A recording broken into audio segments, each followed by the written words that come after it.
Hello, and welcome to another episode of the Wild Free Will podcast.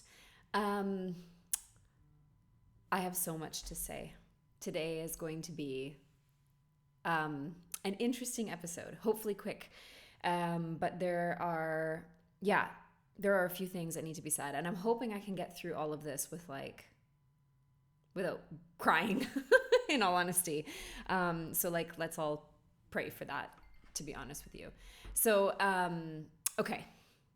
I'm here after a bit of a break, and I have been going through a lot in my personal life. A lot. A lot of things have happened. And unfortunately, I can't actually go into details because there's like other people involved in the things that have been going on. And it's just not something that I can actually bring to this space. But I will be totally 100% honest with you. Um, the last month or so has been very, very difficult. I got knocked completely on my ass, and it almost feels like a great big cosmic joke, in all honesty.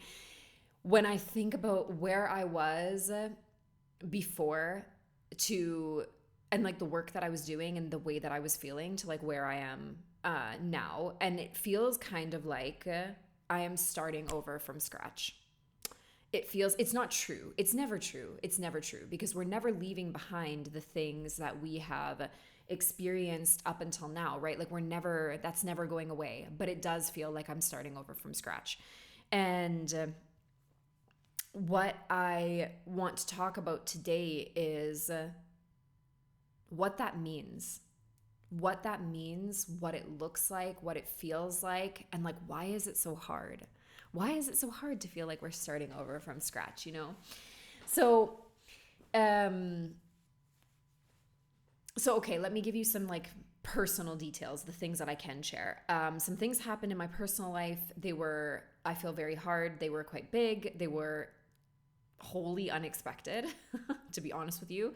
And it like really just kind of like shook me. And it was a really difficult moment. And honestly, can I say too, please, just while we're having this conversation, this is a start before you're ready moment. Like, I'm telling you about the thing because I feel like I can't move forward without acknowledging this in some way. Am I ready to have a conversation about this? In Italian, we'd say sni, which is like sì and no. So like yes and no. Yes, I am because I am ready to move on from this. And no, I am not because it like just happened a hot minute ago. But life goes on. Life goes on. And I know for sure, and you guys know me well enough that I'm not going to sit here and like cry all over myself. I've already done that. I've taken my time to kind of have that kind of moment. And we're going to talk about that as well. But like, yeah, it's like, am I meant to be here having this conversation? I think yes. Is it the right time? Is there ever a right time? Like, is this the right decision? Is there ever a right decision? And more importantly, is there a wrong decision? So we're kind of coming at this really raw and really honest, and I hope that this lands. But yeah, so the situation was big, it was hard, and it affected multiple areas of my life. Basically, I ended up on my ass, my confidence was shaken. All of the progress that I thought I'd made, just like post quantum leap, feels like it had evaporated, in all honesty. And I think that I'm getting back into that space. Like, I'm moving back into that energy that I had like worked really hard to cultivate. But there was a period of time of just very much being like, woe is me. Why is this happening? What is going on? Why do people behave the way they do? And like, this situation is unfair, and like, very much kind of playing the victim mode. And I'd like to tell you that I didn't, but I would be lying. Like, is there a better way to handle things in the way that I did? Like, yes. Is it great to be in victim mode? No. Does it happen sometimes? Yeah, it does. It does. It really, really does. And so the point of this is that like, I was in this situation. The situation is genuinely not my fault. I have very little role to play in this context. There are so many moving parts that have very little to do with me. A lot of people behaving very badly. It sounds arrogant to say that it's not me. There is obviously my role in that, like, a part of me was available for what happened. A part of me was maybe open to it happening and not really putting in very strong boundaries, which is something that I have historically struggled with and something that I've been working on a lot. And like, I had set really powerful boundaries, and then people's ignorance and bad behavior actually just kind of bulldozed through them. So like, I had boundaries, but they weren't strong enough, they weren't good enough, and there is still more work to do there, and there will always be more work to do in every area. Anyways, so I spent some time being present with what came up and what happened, because we cannot ever bypass that. And I do think that, in the spirit of total transparency, I did not handle the situation as well as I could have. In what sense? I spent more time than I should have feeding the anger instead of tending to the grief, right? Those are kind of like, the five stages of grief. And you do move through this period where you're like, there's a denial of it happening. You're feeling angry about it happening. And you don't necessarily move through them smoothly, but yeah, you move through all of these things. So there's like, I can't remember in what order they go, but there's like, denial, there's anger, there's bartering. And then you finally moved through to acceptance. And I feel like I am on the pathway to acceptance. I don't know if I'm 100% there. And I think that all of this is important. Why? Because 2 months ago, I was having a very different conversation with you about my life and the way that I was moving and the way that I was feeling. And like, I want to be honest as I can be given the circumstances, because I want to make it clear that like, this is constantly a process. We are constantly moving through emotions, and like, we're moving forward, and then sometimes we do get sent backwards, and it doesn't have to be a bad thing, because so much of it has to do with the way that we handle ourselves and the mindset that we have, and the way that we tend to our physical vessel, and whether that vessel is capable of managing stress. Is it already overworked? Is it already overwrought? Or is it in a space where it's kind of calm and so it can handle these things? And like, we talk about this all the time here, but it's not worth me pretending that this didn't happen, in my opinion. It would be probably smarter business, no, to tell you that it wasn't. And I'd rather be a fucking human. I would rather be a whole entire person than be this like automaton that has it all figured out. Okay, and we're going to talk about that too in a second. But there are times in our lives where like something happens, shit hits the fan, life is lifing, and we have to move through the very real tending to the way that we actually feel. Not the way we want to feel, not where we want to be, but how we actually feel in this moment. We need to be really, really present with that, and we need to allow ourselves to experience the whole range of emotions of whatever is coming up. Because when we let it bubble to the surface, we learn more about ourselves and we move through it faster, okay? And like I had said earlier, like when I was experiencing the initial reaction to the situation that I found myself in, so much of my initial reaction was rage, not anger. Anger is the polite way of saying what happened. Rage, actual irate rage. And the reality is that, yeah, we can sit there, but the rage, the anger, whatever it is always a mask for something else. Always. So if you are in a position where you're moving through a difficult emotion, we want to be mindful that there are often surface level emotions, and then as we go deeper, they become more complex and they transform. Because in my case, the anger was masking disappointment, was masking grief, was masking a sense of loss. And at the time when you're first moving through something, it is so much easier to be angry. It is so much easier to be angry, because when you move into acknowledging the emotion that the grief is hiding, it is a tougher pill to swallow. Grief hits differently than anger. Anger feels like momentum. It feels like something that is propelling you forward. It feels righteous. It feels justified. And grief is something that 99% of us don't know what the hell to do with. It's almost like as humans, in our manual of how our operating system works, we just don't have a chapter on grief. We don't really know how to approach it, because the only way to deal with grief, with loss, with disappointment is to be in the mess, is to be there, is to sit with it, is to hold space for it, is to hold its hand and hug it and embrace it as if you'd always wanted it to be there. And we are afraid of that as humans. We are afraid to be in the mess. We are afraid to sit with the very real, difficult, challenging emotions that we experience. We don't want to be there. We want to be happy and high vibe all the time. And we do, and I get it, and I want it too. I want it. I really want it. We all want it, and it's great. And we can learn the tools and techniques, which we talk about all the time on the podcast, to spend 99% of our time there, or 90% of our time is probably a better marker. But what happens when you can't? What happens when you don't? What happens when you don't make the choice to be there? What happens when something comes up? What happens when lifes? What happens then? And we have to also be equipped to deal with the very real things that happen in our life, because loss is a natural part of human existence. People pass away, we lose our jobs, bad things happen, and how we deal with them creates the framework of the people that we're becoming. It forges our identity to some extent, whether we like it or not. And I mean, like, we don't like it. We don't like it.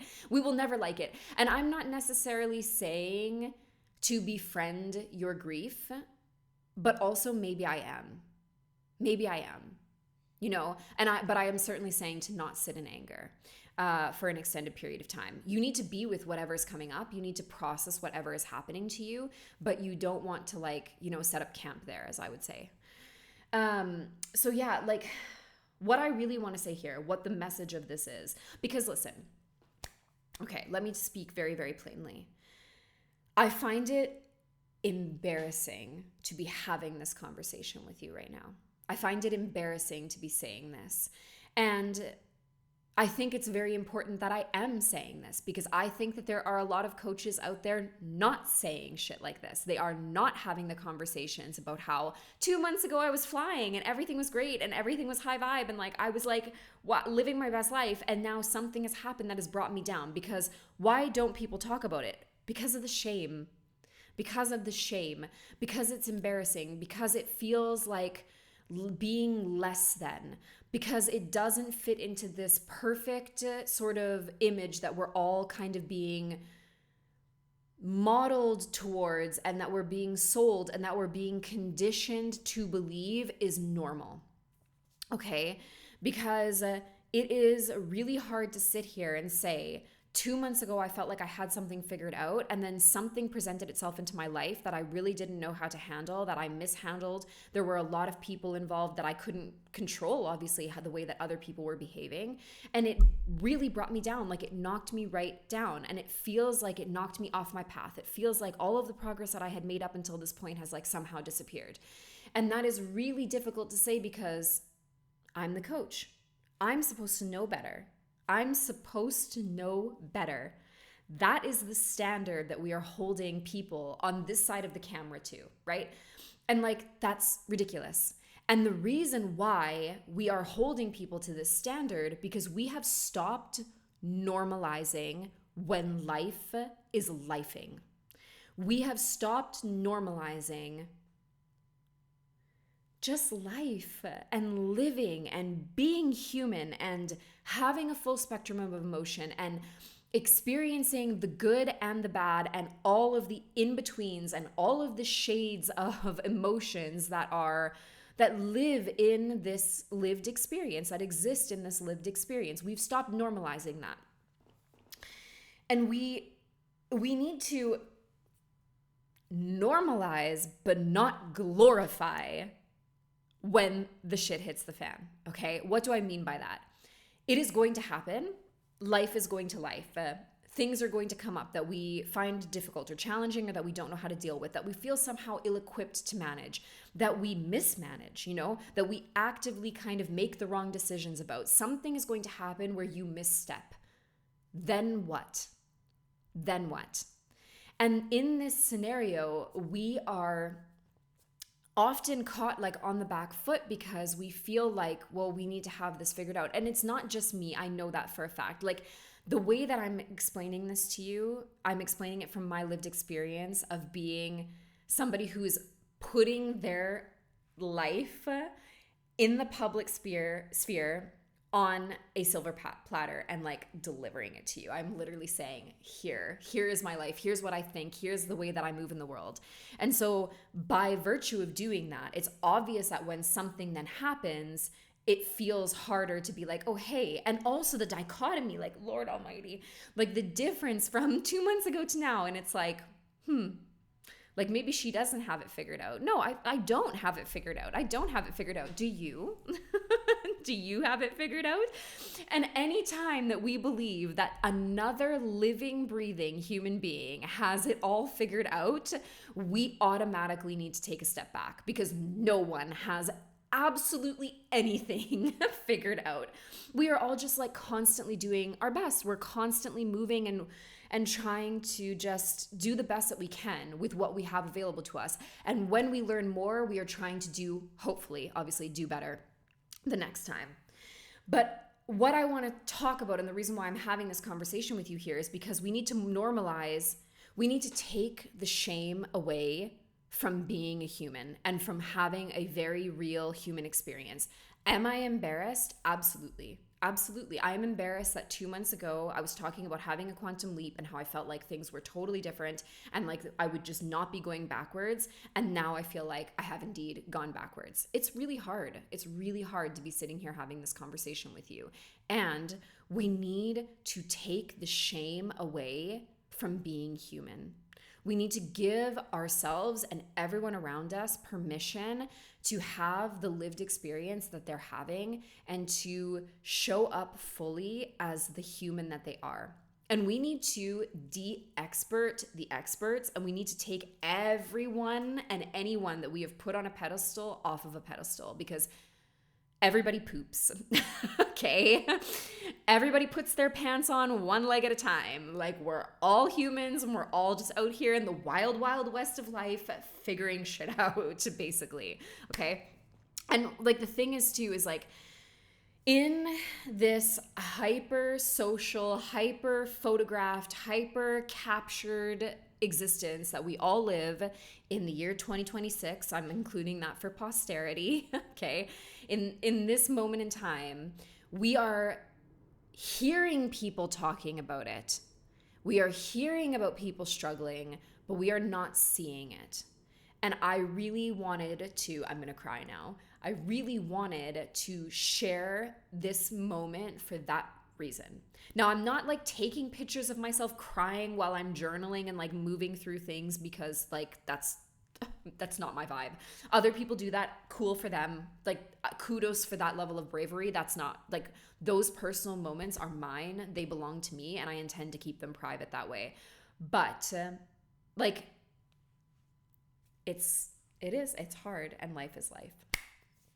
So one last thing that I want to say about this is that the expectations by our distorted media and the way that people, the way that people represent their lives, has kind of oversold us this fact or this idea that like life can be this never-ending vacation and this never-ending series of perfection and this like kind of hyper version of reality where like things are always going well. No matter who you follow online, no matter who you love or what you believe to be true, because I believe that life gets to be easy 90% of the time, and I really try to live from that space. And that doesn't stop the fact that sometimes things are hard or challenging, right?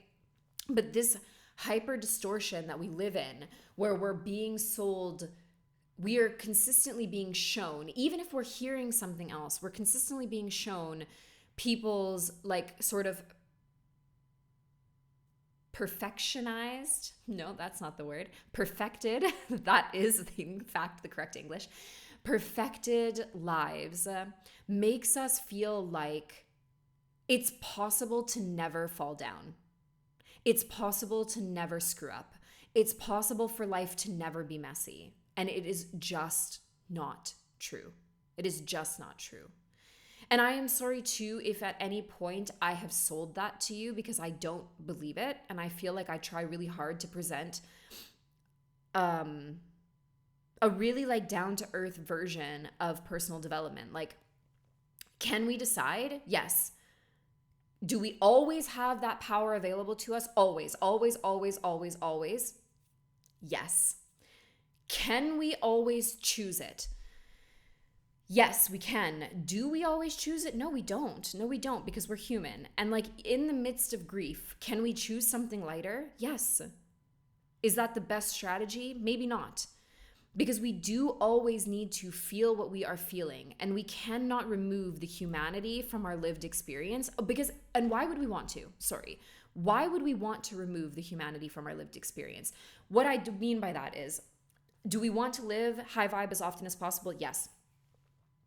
Can we ever remove the reality of life from reality? Not really. We can minimize its impact on us by taking care of ourselves at a really high level, because in this scenario of things going to shit in my life, part of it is because I have been, despite the last 2 months where things were like, well, 2 or 3 months, whatever it was, but despite that, Mila, basta.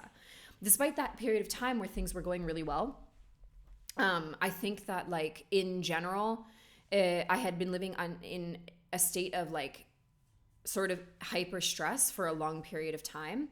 And so like that is part of the reason why this hit me so hard, because my system was already kind of not at a ground zero. I was moving it back into ground zero, but it wasn't quite there yet. And so this hit harder than maybe it would have, for example, if I had been like in a more neutral space in terms of like my physical body. I was getting there, I was doing the things, but I wasn't like 100% there. And so then and I had also been in the midst of what this happened, I had also like, other things going on that I don't feel ready to talk about yet. But in any case, there was a lot of, even though everything there were 2 scenarios that happened simultaneously, and one of them went perfectly, could not have gone better, and I did a lot of work around that before it happened. Then when the second scenario came up, though, I was like in the process of releasing the stress that was inevitably beneath the surface from the first thing, even though it went really well. And so like that releasing of the stress impacted the second scenario and like kind of how all of that unfolded. And there was a point to this, which now I don't remember, and sorry. So there we are. There we are.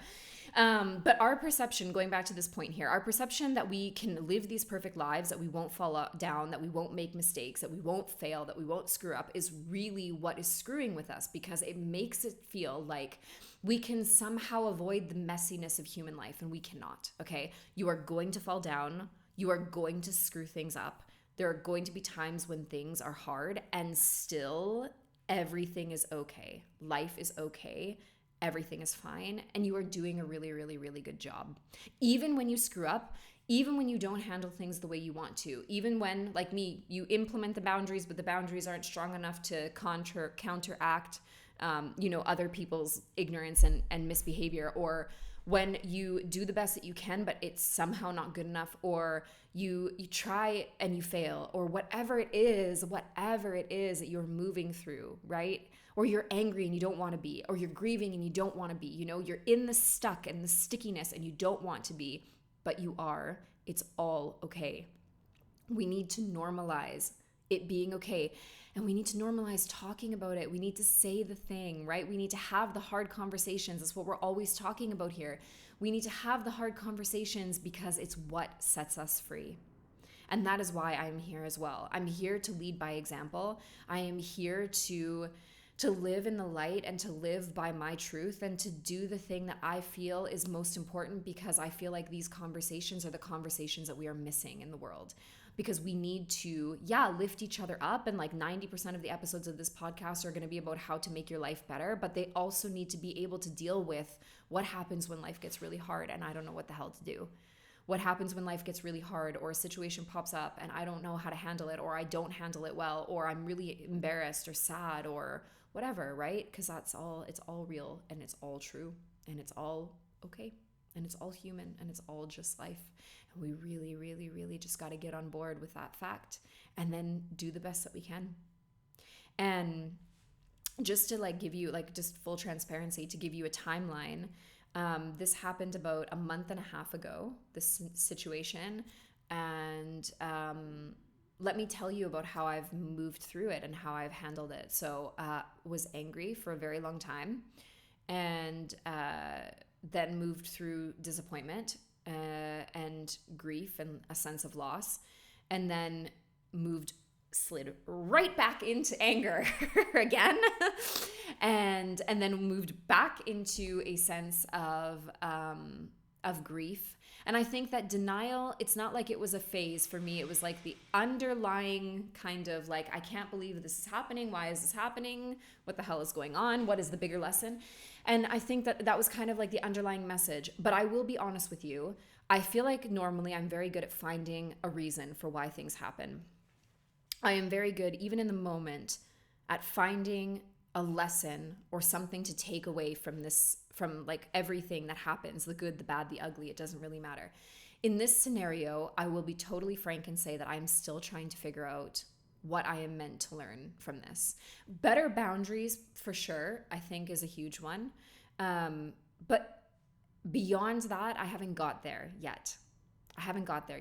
And I think that I'm moving into acceptance. And that is kind of where I'm at now. And I'd kind of said that already. What did I actively do? I think that I journaled. I asked myself a lot of really powerful questions. I tried to clear everything up, bring it all to the surface and just kind of be able to like look at it. Because sometimes when we get it out of our body, right, we have a totally different lived experience of that thing. I tried to forgive the people involved. It has not been going well. I just don't see the point in lying to you. Is forgiveness important? Absolutely. Is it a fundamental part of this process? Yes. Am I doing a great job of it? No. Do I even want to forgive the people involved? Honestly, not really. Not fucking really. I really, really don't. And I think that comes later.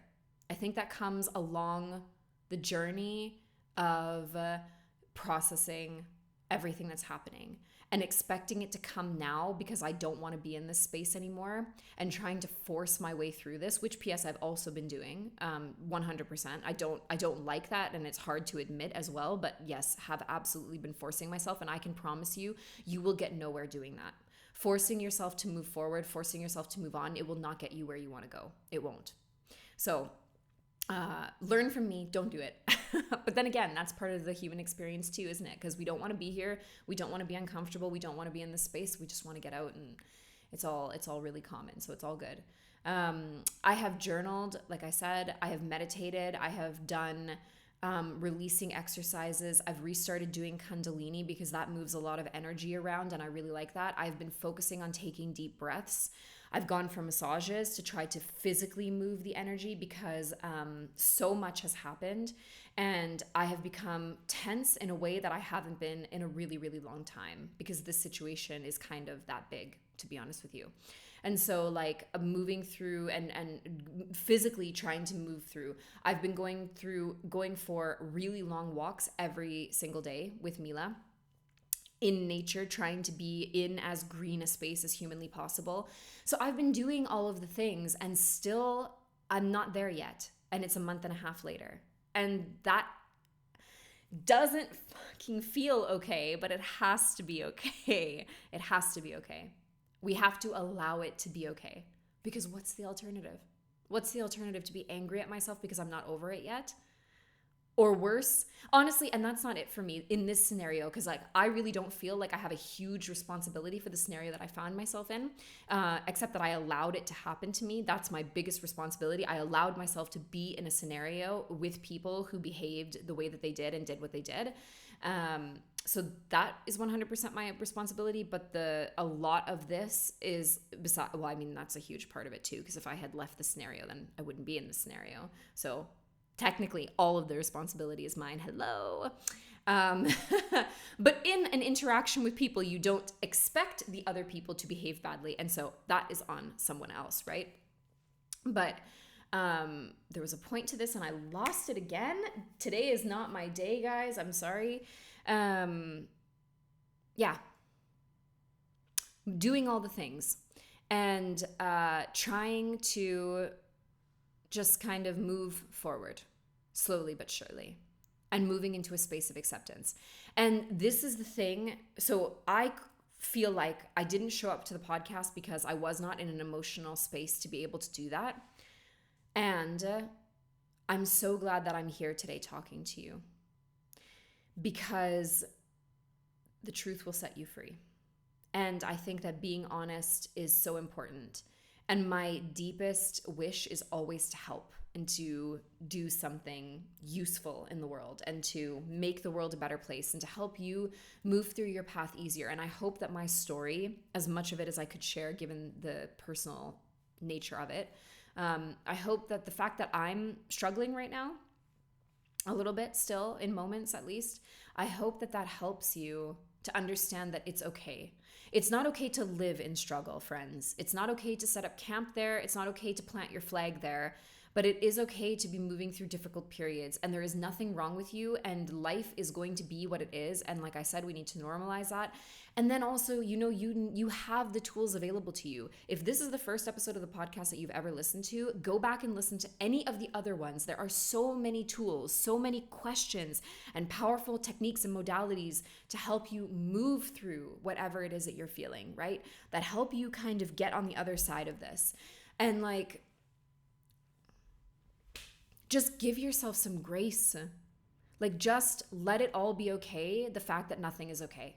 Just give yourself some grace as you move through this, because that's the thing that's going to set you free, is loving yourself while you move through the thing that you hoped you never went through, or the thing that hurts, or the loss, or whatever it is. Just love yourself through it, because you're just a little human and you are always doing the best that you can. You're always doing the best that you can.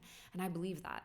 And even sometimes when it feels like you're doing the worst thing possible, in that moment, you really probably are doing the best that you can, given the circumstances. And you are here listening to this because you desire to be the best version of you that you can possibly be. So I know beyond a shadow of a doubt that that is true.